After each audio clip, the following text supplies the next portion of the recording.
बरेली में सार्वजनिक रूप से हजरत पैगंबर मोहम्मद साहब के खिलाफ सार्वजनिक अपमानित गाने चलाए गए।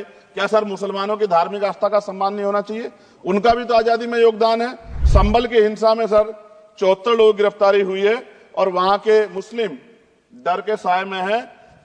सरकार बेगुनाहों की गिरफ्तारी बंद करे। अभी आपने जो स्क्रीन पर वीडियो देखी थी, ये वीडियो थी नगीना लोकसभा सीट से चुनाव जीतकर इस बार संसद में पहुंचे हैं। संसद में पहुंचे हैं चंद्रशेखर आजाद।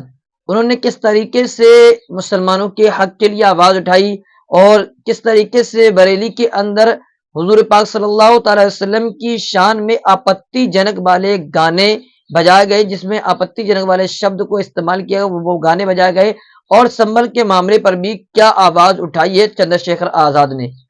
आप तमाम लोगों से गुजारिश करते हैं कि आप इस वीडियो को आखिर तक जरूर देखें और इस तमाम मामले पर आपकी क्या राय है कमेंट में जरूर बताएं। पहले आप इस वीडियो को, चंद्रशेखर साहब की वीडियो को आखिर तक जरूर देखें कि किस तरीके से उन्होंने सदन के अंदर दहाड़ लगाई है, किस तरीके से उन्होंने जो लोगों के ऊपर जुल्म किया जाता है, लोगों के ऊपर जो तरह तरह से उन्हें सताया जाता है, उस मामले पर उन्होंने खुलकर सदन के अंदर बोला, सदन के अंदर आवाज उठाई। पहले आप इस वीडियो को आखिर तक जरूर देखें। बरेली में सार्वजनिक रूप से हजरत पैगंबर मोहम्मद साहब के खिलाफ सार्वजनिक अपमानित गाने चलाए गए। क्या सर मुसलमानों की धार्मिक आस्था का सम्मान नहीं होना चाहिए? उनका भी तो आजादी में योगदान है। संभल की हिंसा में सर 74 लोग गिरफ्तारी हुई है और वहां के मुस्लिम डर के साए में है। सरकार बेगुनाहों की गिरफ्तारी बंद करे। इस देश से दलितों, मुसलमानों, पिछड़ों, आदिवासियों को निकाल देना चाहती है सरकार। जिस तरह से उनके अधिकारों को, स्कॉलरशिप को, उनकी पढ़ाई को, हेल्थ सिस्टम में कोई पैसा नहीं खर्च हो रहा है, क्या उनको निकाल के इस देश को ऐसा देश बनाना चाहते हैं जहां कुछ ही धर्म के लोग रहेंगे? सर मैं ये कहना चाहता हूं, देश सबका है और अगर सरकार ये तय करके बैठ गई कि वो दलितों, मुसलमानों को, पिछड़ों को, आदिवासियों को निकाल देगी, तो सर ये संभव नहीं। इतनी बड़ी आबादी है, हम अम्बेडकरवादी लोग उनके पक्ष में खड़े हैं क्योंकि हमने शपथ ली है कि हम हर व्यक्ति का संरक्षण करेंगे। और मैं आपके माध्यम से सरकार को चेतावनी के तौर पर कहना चाहता हूं, सरकार अपनी इस आदत में सुधार करे वरना इसके परिणाम सड़कों में बहुत भारी होंगे। मैं जातिगत जनगणना से शुरुआत करूंगा जिसकी देश को जरूरत है, क्योंकि जनगणना होगी तो आंकड़े आएंगे तो जो बजट दिया जा रहा है वो सही तरह से लोगों तक पहुंच पाएगा, उस बजट का लोगों को फायदा होगा। दूसरी बात, अयोध्या में 3 दिन तक पुलिस ने कार्रवाई नहीं की, इसका खामियाजा एक बेटी को अन्याय के रूप में उठाना पड़ा और मुख्यमंत्री जी यहां खड़े होकर राजनीतिक स्पीच में उस बेटी के अपमान का तमाशा बना रहे थे। ये बहुत दुखदाई है। साथ साथ कुंभ में जिनकी जान गई उनको मैं श्रद्धांजलि देता हूं और मुख्यमंत्री जी को आपके माध्यम से कहता हूं कि वो सूची दे दे तो मुआवजा सब लोगों तक पहुंच जाए। बहुत अच्छी बात है। एक आईना सर मुझे दिखाना है देश भर की सरकारों को। यही बागपत के एक बच्चे ने न्याय नहीं मिला सर, आत्महत्या कर ली पार्लियामेंट के सामने, जितेंद्र ने। परभनी में बाबा साहब अम्बेडकर की स्टैचू तोड़ी गई सर, वहां सोमनाथ सूर्यवंशी को पुलिस ने मार दिया सर। यहां पंजाब में सर, अमृतसर में बाबा साहब अम्बेडकर की प्रतिमा पे किस तरह का अपमान किया गया। गोरखपुर में 2 दलित बच्चों की हत्या हुई सर। सूरत में एक दलित बच्ची को फीस ना चुका कारण अपमानित किया गया, उसने सुसाइड कर लिया सर। झुंझुनू में राजस्थान में एक बच्चे की पिटाई की गई मटकी छूने पे सर दोबारा। कठुआ जम्मू में सर एक नाबालिग बच्ची का सामूहिक बलात्कार किया गया सर। साथ साथ सहारनपुर में भूमाफियाओं ने शमशान की भूमि को देवबंद में सर जबरन कब्जा करने की कोशिश की, गोलीबारी की सर। आजमगढ़ में सूरज की हत्या सर हो गई है और पुलिस बचाने काम करे अपराधियों को। सर SC ST को पहले जमीन मिलती थी पट्टों के रूप में, कई सरकार ने दी। उन जमीनों को पहले तो दबंगों ने कब्जा के रखा और अब उन जमीनों को सरकार भी छीन रही है सर। शहर में रहने वालों को SC ST को आवासीय पट्टे दिए जाने चाहिए। आजादी के 75 साल भी घर नहीं है, बाद भी SC ST के बच्चों को जो स्कॉलरशिप दी जाती थी, केंद्र और राज्य का आपसी विवाद है कि 60% आप दोगे, 40 हम देंगे। इस चक्कर में कई बार स्कॉलरशिप सब नहीं समय पहुंचती, मानसिक प्रताड़ना होती है, स्कूल परेशान करते हैं, कॉलेज। इसलिए मेरी राय है सर कि 0 बैलेंस पे उन बच्चों का एडमिशन कराया जाए। जब सरकार कुछ करना ही चाहती तो बच्चों को फायदा हो जाए। और देश भर में सर बहुत सारे छात्रावास बने हैं, लेकिन उन छात्रावास की स्थिति ऐसी है जर्जर, जैसे हमारे स्कूलों की है इन छात्रावास का जीर्णोद्धार करा जाए, उनकी रख रखाव का ख्याल रखा जाए, क्योंकि अब देश का भविष्य तैयार हो रहा है। और ऐसी हालात सर स्कूलों की है, स्कूलों के हालात आप देश भर में, मैं उत्तर प्रदेश से आता हूं, जाके देखोगे नगीना क्षेत्र में सर अगर स्कूल गिर जाएगा किस दिन बहुत बड़ा हादसा हो जाएगा, कोई पूछने वाला नहीं है सर। बात ओबीसी समुदाय की जाए सर, ओबीसी समुदाय को वक्त आ गया है कि विधानसभा और लोकसभा में आरक्षण जो है सर मिलना चाहिए, जो उनकी पर्याप्त संख्या यहां लोकसभा में और सभी स्टेटों की विधानसभा में आ पाए, जो सामाजिक समानता की दिशा में जरूरी कदम है। ओबीसी को भी एससी एसटी की तरह सर प्रमोशन रिजर्वेशन मिले। ओबीसी आरक्षण में जोड़ा गया सर असंवैधानिक है, क्रीमी लेयर उसको खत्म किया जाए। सरकारी स्वायत्त संस्थानों में भी सरकारी विभागों के समतुल्य पदों को चिन्हित किया जाए तथा उनकी समतुल्यता स्थापित की जाए, ताकि इन संस्थानों में कार्यरत ओबीसी कर्मचारियों के बच्चों को भी आरक्षण का लाभ मिल जाए। सर पत्रकार सुरक्षित नहीं है, पत्रकार मुकेश चंद्राकर की सर भ्रष्टाचार के खिलाफ आवाज उठाने पर हत्या की गई। सर कौन पत्रकार ईमानदार से पत्रकारिता करेगा? किसानों को एमएसपी की कोई लीगल गारंटी नहीं।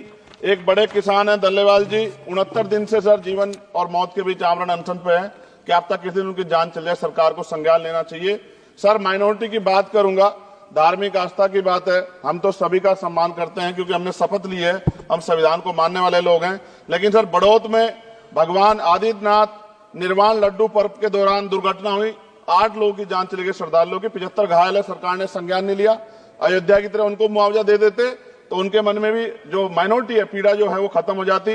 न्यायालय द्वारा पारित आदेश के बावजूद जैन समाज को जैन महातीर्थ गिरनार जूनागढ़ गुजरात पे पूजा करने रोका जाए, जो उनके मौलिक अधिकार का उल्लंघन है। सर बरेली में सार्वजनिक रूप से हजरत पैगंबर मोहम्मद साहब के खिलाफ सार्वजनिक अपमानित गाने चलाए गए। क्या सर मुसलमानों की धार्मिक आस्था का सम्मान नहीं होना चाहिए?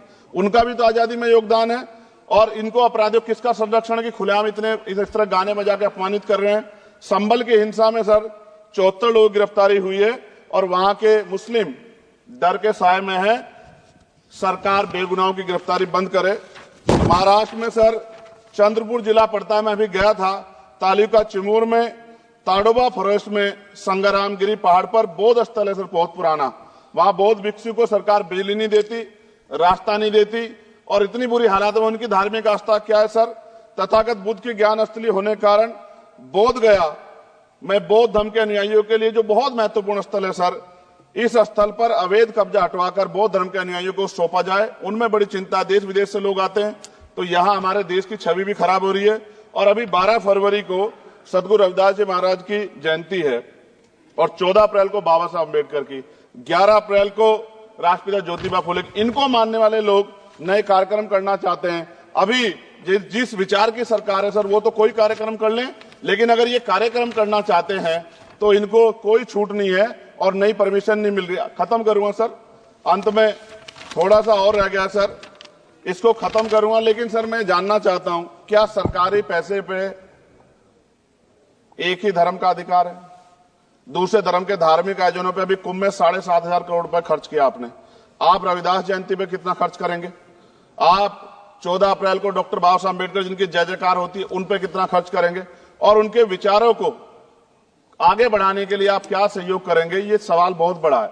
और अंत में सर मुझे आपसे, आपके माध्यम से सरकारों को कहना है सर, क्या इस देश से दलितों, मुसलमानों, पिछड़ों, आदिवासियों को निकाल देना चाहती है सरकार? जिस तरह से उनके अधिकारों को, स्कॉलरशिप को, उनकी पढ़ाई को, हेल्थ सिस्टम में कोई पैसा नहीं खर्च हो रहा है, क्या उनको निकाल के इस देश को ऐसा देश बनाना चाहते हैं जहां कुछ ही धर्म के लोग रहेंगे? सर मैं ये कहना चाहता हूं, देश सबका है और अगर सरकार ये तय करके बैठ गई कि वो दलितों, मुसलमानों को, पिछड़ों को, आदिवासियों को निकाल देगी, तो सर ये संभव नहीं। इतनी बड़ी आबादी है, हम अम्बेडकरवादी लोग उनके पक्ष में खड़े हैं क्योंकि हमने शपथ ली है कि हम हर व्यक्ति का संरक्षण करेंगे। और मैं आपके माध्यम से सरकार को चेतावनी के तौर पर कहना चाहता हूं, सरकार अपनी इस आदत में सुधार करे, वरना इसके परिणाम सड़कों में बहुत भारी होंगे। अगर मुसलमानों को, दलितों को आप लोग निकालने के बारे में सोचोगे और उनकी धार्मिक आस्था का अपमान करोगे तो ये हम लोग किसी कीमत पे बर्दाश्त नहीं करेंगे। मैं आपका धन्यवाद करूंगा सर, लेकिन साथ साथ मैं ये भी कहूंगा सर, और सर खत्म कर रहा हूं सर, 10 सेकंड में खत्म कर रहा हूं सर, आप आदेश करेंगे तो खत्म कर दूंगा। खत्म कर दीजिए, एक सेंटेंस बोलिए। 10 सेकंड में खत्म कर दूं सर, एक सेंटेंस में 10 सेकंड भी आएगा, बोलिए। सर मैं बस ये कहना चाहता हूं कि सरकार सभी का ध्यान रखे और उनमें भी गरीबों का ज्यादा ध्यान रखें, क्योंकि सर अभी जेब कटाई हुई 2800 रुपए का टिकट है सर इलाहाबाद का, 56,000 रुपए का था सर। मैंने मंत्री जी से कहा, तब जाके उन्होंने संज्ञान लिया, तब आधे रेट हुए। इसलिए कह रहा हूं, धर्म के नाम पे धंधा और लूट नहीं होनी चाहिए सर, इसकी जिम्मेदारी सरकार की। उम्मीद करता हूं आपने इस वीडियो को देख लिया होगा।